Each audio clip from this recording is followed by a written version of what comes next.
42페이지예요. 42페이지에서부터 40 아마 7페이지, 48페이지까지 내용에 대해서 말씀을 드리도록 할게요. 그 환자분 중에 저희 병원 검사할 때 이제 이 당뇨 환자분 중에 C펩타이드 레벨을 보잖아요. C펩타이드 안경 끼는 게 낫겠다. 저도 이렇게 하니까 안경 끼는 게 들어주네요. C펩타이드 레벨을 재는데 C펩타이드 레벨이 높아서 다행이다라고 이제 얘기를 해주면은 당뇨 환자 중에 갑자기 반문을 하는 사람이 있어요. 아니 그럼 내가 인슐린이 많은데 왜 당뇨가 걸렸느냐? 굉장히 좋은 질문이에요. 이제 그게 이제 인터랙티브 학습이죠. 그냥 듣고 끄덕끄덕 그렇게 생각 없이 하는 것보다 당뇨라는 거는 인슐린이 자들의 액션 안에서 생기는 건데 내가 분명히 인슐린이 많다고 얘기했는데 왜 나는 당뇨가 걸리는가? 여기에 대해서 질문을 한 거란 말이에요. 굉장히 좋은 그런 질문이에요. 이제 그게 왜 그러냐면 이제 오늘 말씀드릴 내용이에요. 그게 인슐린 저항성 때문에 그래요. 그 다음에 두 번째, 또 다른 장면, 다른 씬. 그 당뇨를 진단받은 지 얼마 안 됐는데 소변에서 단백뇨가 나오고 그 다음에 눈이 망막이 약간 초기 망막증이 와 있단 말이에요.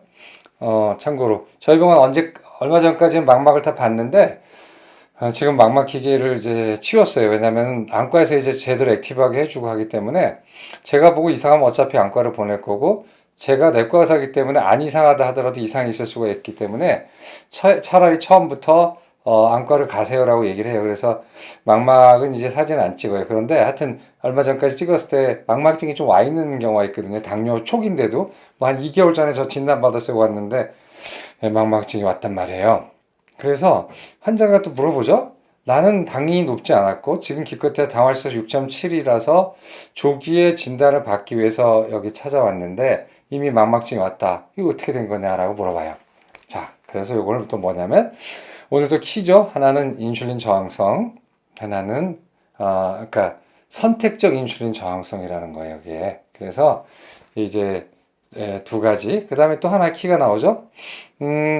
인슐린이 많이 나오면 혈관을 상할 수가 있어요. 왜냐면 인슐린의 액션은 자라나게 해주는 건데 너무 과량으로 많이 나오게 되면은 혈관이 너무나 많이 피폭이 되니까 익스포저가 되니까 혈관이 너무 많이 자라는 거죠. 그게 뭐가 있을 수가 있죠? 혈관이 두꺼워지는 거죠. 그게 고혈압도 있을 수 있고 동맥경화도 있을 수가 있고 이제 또 단백뇨도 그렇게 설명하는 그룹도 있어요. 그래서 오늘 키워드가 이제 나왔죠. 그래서 인슐린 저항성, 그 다음에 그거 조금만 더 하면 이제 선택적 인슐린 저항성, 그 다음에 세 번째가 상대적 인슐린 결핍은 이제 또 안 나와요. 이제 헷갈린다. 저기 가지고 가느라고. 그래서 차차 설명을 드릴게요. 자, 인슐린이 두 가지 키워드. 난 당뇨를 얼마 진단받지 않았고 인슐린이 많이 나오는데 왜 당뇨인가? 두 번째, 나는 당뇨를 진단받은 지 얼마 안 됐는데 왜 나는 벌써 망막증이 왔는가? 당이 높아서인가? 아니에요. 인슐린 때문에 그래요. 그래서 이 두 가지 얘기를 드릴게요. 우리가 인슐린 저항성이라는 건 이제 저번 강의랑 계속 연결이 되지만, 인슐린에 대해서 세포가 저항을 해요. 인슐린은 어떤 작용에 대해서 저항을 하느냐? 인슐린 저번에 말씀드렸죠. 작용이 여러 가지라고. 일단은 인슐린이 세포에서 당을 끌어들이는 작용을 하죠. 당을 이제 넣어주는 작용. 그게 이제 전형적인 작용이 있고요. 또 지방세포에서는 지방을 또 이렇게 잡아 끌어당겨서 가둬두는 작용을 해요. 그래서 지방을 보관하는 작용이 있어요. 이런 게 굉장히 중요하고, 그 다음에 또 혈관을 확장하는 작용도 있어요. 인슐린이 많이 나오고 제대로 액션하게 되면 혈관이 확장이 돼요. 그 다음에 또 무슨 작용이냐면은 근육을 키워주는 작용도 있어요. 신경도 키워주고 일반 근육도 키워준단 말이에요. 그래서 인슐린은 크게 두 가지 액션으로 나눠요. 하나는 책에 나올 테지만 메타볼릭 패스웨이하고 이제 트로피 패스웨이라고 나누는데 두 가지. 하나는 이런 당이나 지방대사 이런 거에 관여하는 우리가 일반적으로 알고 있는 세포에서 당을 흡수하게 해주고 세포에서 지방을 흡수하게 해주는 그런 작용이 있지만 우리가 또 하나 작용이 바로 뭐냐면 트로픽이라는 건 TROPHIC 트로픽 키우드라는 뜻이에요. 키우다. 뭘 키우죠? 세포도 키우고 근육도 키운단 말이에요. 그래서 걔네들은 무슨 액션 하냐면 그 혈관을 두껍게 만들고 좌심실 같은 근육 그리고 좌심실에 있는 심장 근육을 두껍게 만들어요. 이게 과하면은.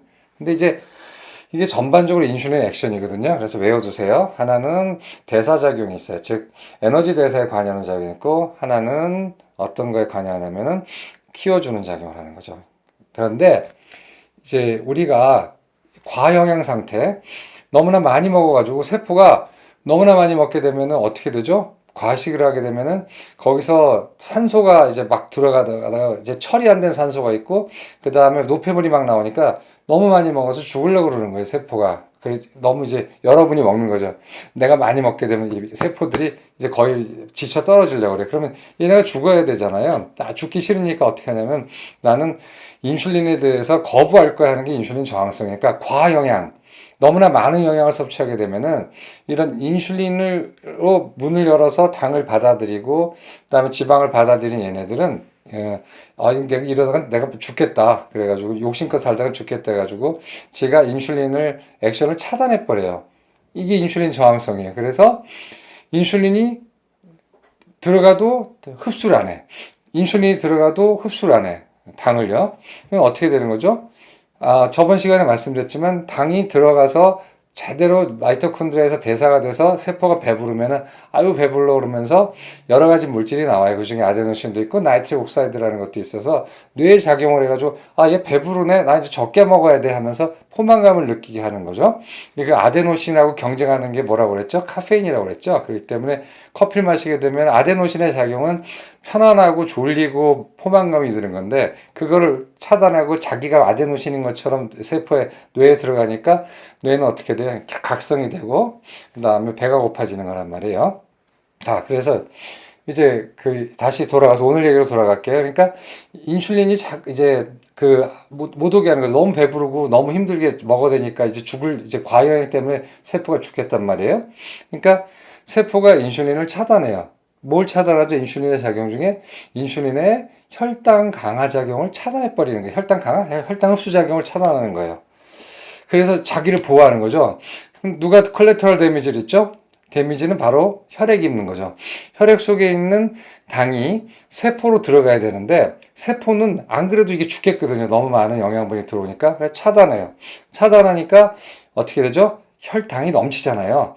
혈당이 넘치니까 혈당이 쪼르르르 나서 췌장한테 똑똑똑똑 두들겨서 야, 당 높아. 너 뭐하니? 인슐린 좀 빨리 분비해. 그러면 인슐린이 모자라서 그런가 보다. 이 정도 인슐린으로도 당이 안 떨어져? 그래, 그러면 췌장이 인슐린을 확 올려줘요. 그런데 먼저 먹기엔 꽃감이 달고 일단 이제 맷집을 이제 키울수록 좋아진다고 이게 2배로 올렸더니 탕탕탕 해가지고 맨 처음엔 좀 들어요. 그래서 문 열어줘야겠다 하면서 또 세포가 문을 열어준단 말이에요.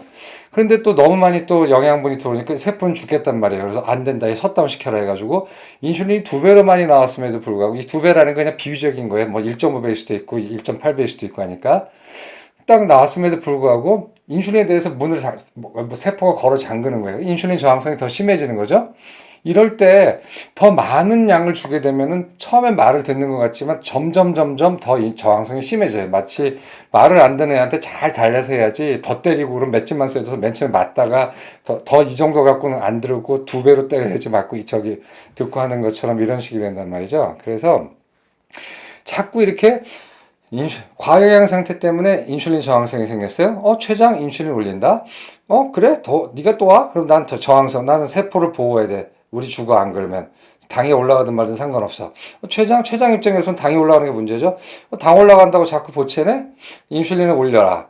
또 오네? 또 막아라. 하게 돼서 이게 이제 계속 2합, 3합, 4합씩 겨루는 거예요. 그렇게 되면은 어떻게 되죠? 막판에 겨루다가 세포의 인슐린 저항성이 더 세죠. 왜냐하면 좀 반성 좀 하고 적게 먹고 살 좀 빼고 이렇게 운동도 하고 해야 되는데 계속 먹어야 되니까 이 세포의 주인이 세포는 죽겠는 거예요. 계속 당이 들어오니까. 그러니까 나 이런 건 다 죽는다 해가지고 딱 차단을 해버려요. 그러니까 얘가 그걸 이기려고 자꾸 올라가지만 한 2합, 3합, 4합 올라가다 보면은 누가 이기겠어요? 췌장이 진단 말이에요. 서양인은 췌장이 굉장히 많이 이겨요. 그래서 서양인 당뇨는 굉장히 당이 정상으로 유지된 채로 C페프타이드 레벨이 높은 사람이 굉장히 높은 사람이 있어요.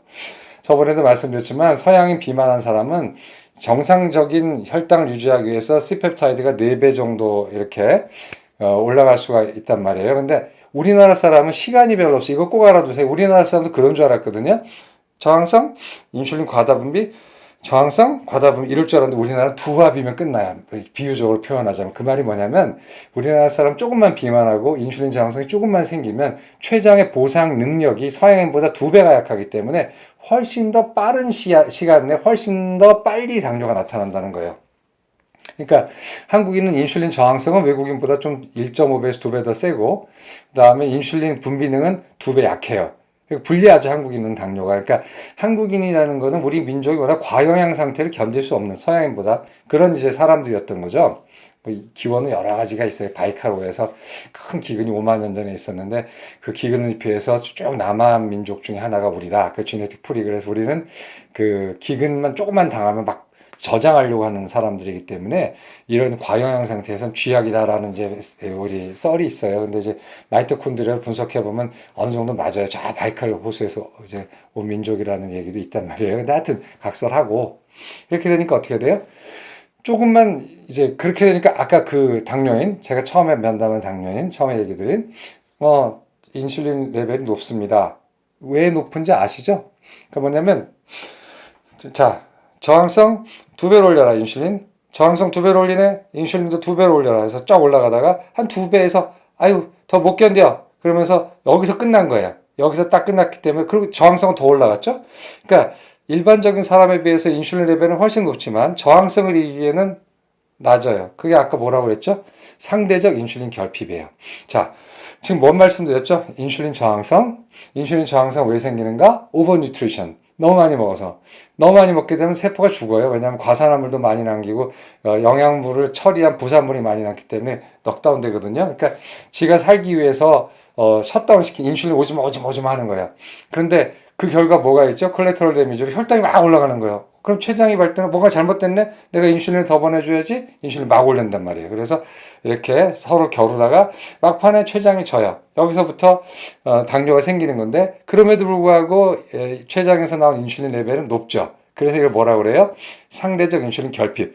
충분히 나오지만 저항성을 이겨내기에는 부족하다 그래가지고 상대적 인슐린 결핍이라고 그래. 당뇨인은 다 그런 건 아니지만 되게 뚱뚱한 당뇨인 또는 인슐린 저항성 있는 당뇨인들은 이런 과정을 거친 거예요. 그래서 인슐린 저항성과 그다음에 상대적 인슐린 결핍이 1년, 2년, 3년, 4년 또는 몇 개월 겹쳐오다가 그 사람 췌장의 어떤 능력, 췌장의 케이퍼, 췌장의 파워에 따라서 이제 달라지는 거죠. 그 연수라든가 정도는 하여튼간에 진 거예요. 뭐가 뭐한테 졌어요? 췌장의 인슐린 분비 파워가 세포의 인슐린 저항성에 진 거예요. 자, 이럴 때 인슐린을 막 쓴다, 막 써댄다. 인슐린 쓸 수 있어요. 왜냐면 너무 살이 많이 빠지고 당화혈색소가 초진단인데 막 13%, 15% 있는 경우는요. 저 옛날 인슐린 꺼렸는데 이제 막 써요. 왜냐면 경험상 봤을 때 인슐린 먼저 쓰는 게 훨씬 좋아요. 그 사람한테는. 그래서 췌장에서 막 힘들어 죽겠는데 당화혈색소가 15%까지 올라왔으면 췌장이 거의 그러기거든요. 거기다가 췌장을 쥐었잖아. 설포닐우리아도 줘요. 그 다음에 DPP4도 줘요. 그 다음에 그 다음에 뭐죠? 소변으로 당 빼는 약도 줘요. 이런 건 괜찮은데 제일 문제는 췌장에서 조금이라도 인슐린이 나와야 되는데 15 정도 되면 그로기 상태거든요. 그럴 때 뭐 여러분들이 드리는 글리메피라이드나 무슨 네오마릴이나 아마릴이나 아로밀이나 이런 약을 주게 되면은 췌장이 지쳐 죽겠는데 거기다가 췌장을 쥐어짜는 약을 써봤자 별로 빨리 안 좋아져요. 췌장은 점점 나빠지고 있고 당 때문에 그때 말씀드렸죠. 췌장은 지방과 당 때문에 망가진다. 따라서 췌장을 보호하는 길은 지방을 커트해주고 당을 빨리 낮춰주는 길이라는 거죠. 그랬을 때 한 14에서 15% 되면 환자만 잘 설득하고 환자가 좀 자기 병에 대해서 인사이트가 있고 어느 정도 따라할 수 있다면 인슐린을 먼저 권해요. 그리고 얘기를 하죠. 이거 한 몇 개월 지나서 끊을 거다. 근데 못 끊을 수도 있죠. 왜냐면 인슐린이 아예 안 나오면. 그러나 얘기를 해줘요. 끊을 건데 처음엔 이게 당신한테 편하고 췌장한테도 편할 거고 장기적으로 좋을 거다 해서 써요. 실제로 무지막지하게 떨어져요. 한 15%인데 당화혈색소 15인데 2개월 만에 막 6%? 뭐 이렇게 되죠. 그게 되게 성공하는 케이스예요. 그래서 이제 그렇게 췌장을 쉬게 해주는 거예요. 자, 이제 얘기가 다른 쪽으로 미리 갔지만 자, 그래서 그런 게 당뇨의 상태라는 거죠. 자, 그 다음에 두 번째 질문. 이건 선택적 인슐린 저항성이 굉장히 중요한 개념이에요. 근데 아까 제가 인슐린을 이럴 때 주면 안 된다는 식으로 인슐린 준다고 해서 빠졌죠?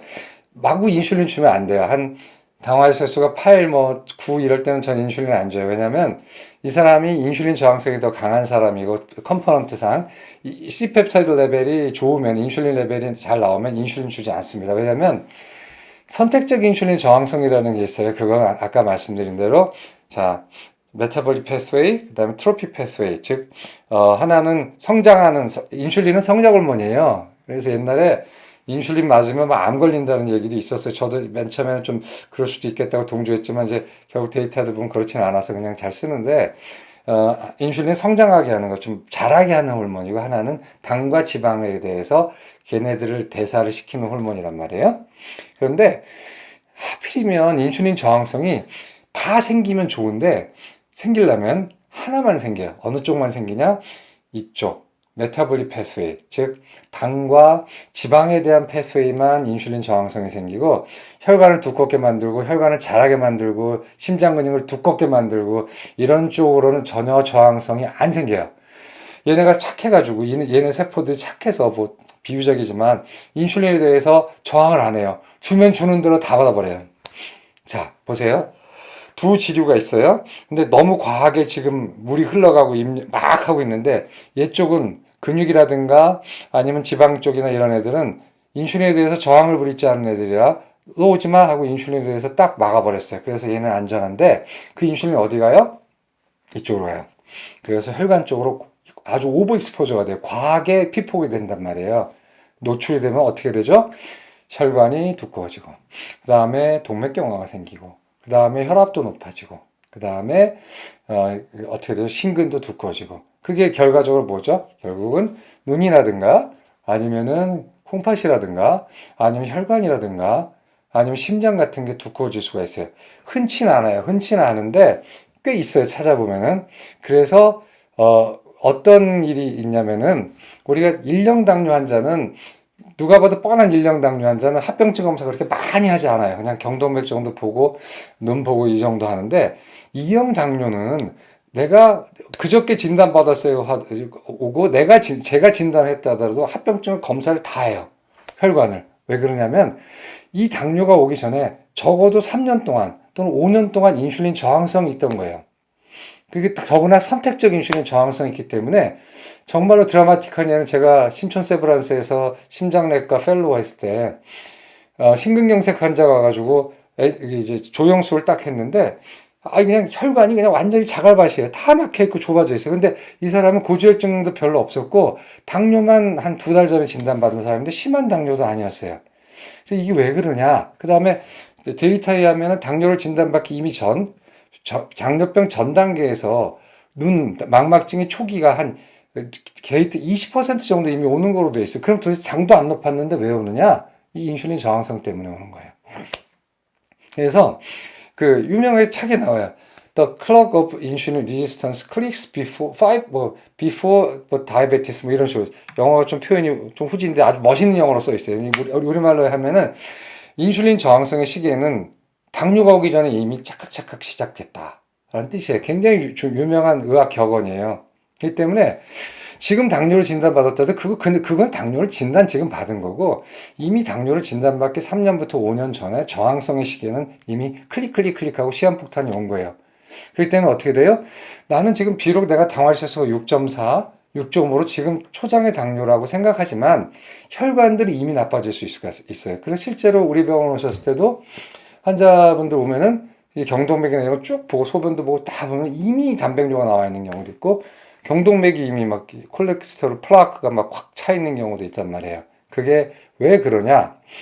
첫째, 오늘 말씀드린 인슐린 저항성은 이미 당뇨병이 시작되기 전부터 착각 오는 거고 당도 안 높았는데 왜 혈관합병증이 생겼느냐?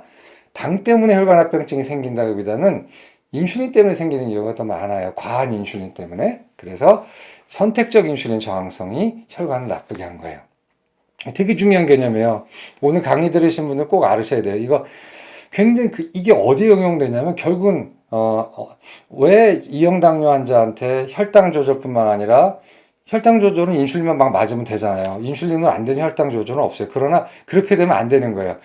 책에도 분명히 나오고 다 나오지만 인슐린 저항성 상태를 고쳐주지 않고 인슐린만 나오게 하면 그거 정말 안 되는 거예요.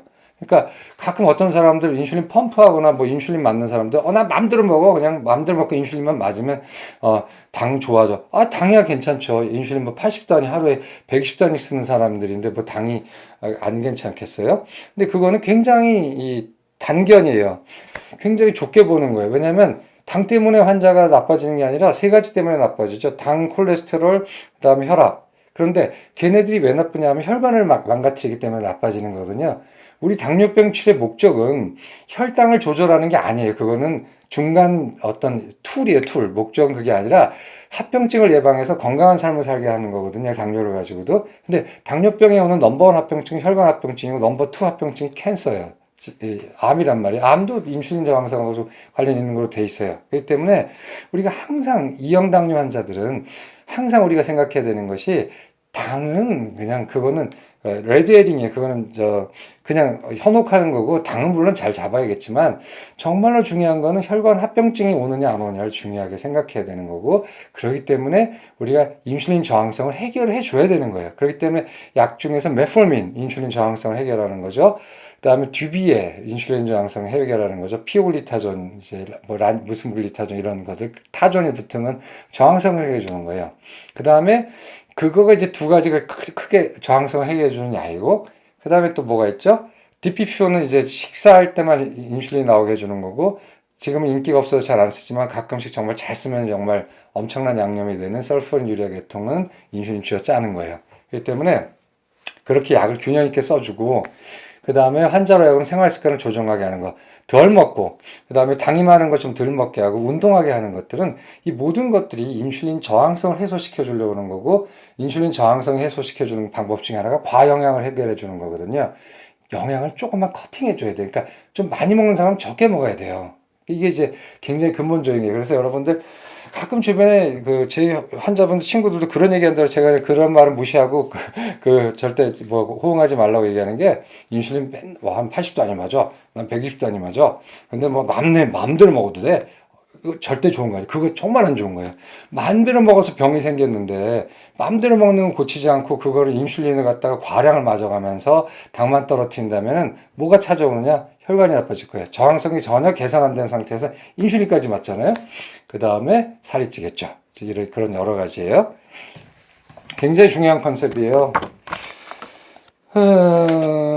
자, 상대적 인슐린 결핍, 선택적 인슐린 저항성, 인슐린 저항성에 대해서 얘기를 했어요. 그래서 요거 페이지 43페이지 음식 섭취, 혈당 올라가, 인슐린 분비 올려, 세포에서 인슐린 저항에, 고혈당 지속, 인슐린 분비 더욱 촉진, 세포 인슐린 저항성 더욱 강화, 세포 내 포도당 결핍 필요가. 요거 이게 이제 그거죠. 악순환이죠. 비셔 사이클이라는 거죠.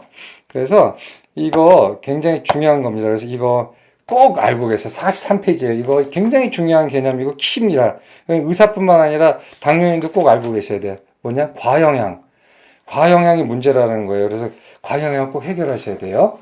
그 다음에 그러면 인슐린 저항성이 오고 인슐린 저항성이 왔을 때 흑자 도산을 한다. 인슐린이 많음에도 불구하고 도산한다는 거고요.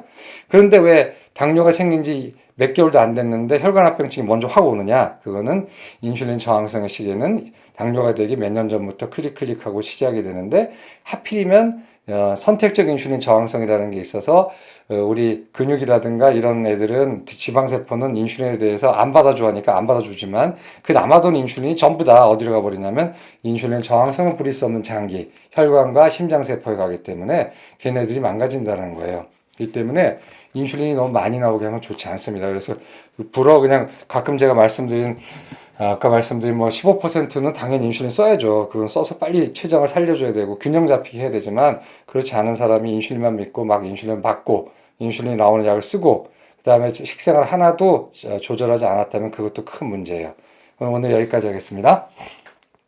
30분에 끝났나요? 예, 자, 그래서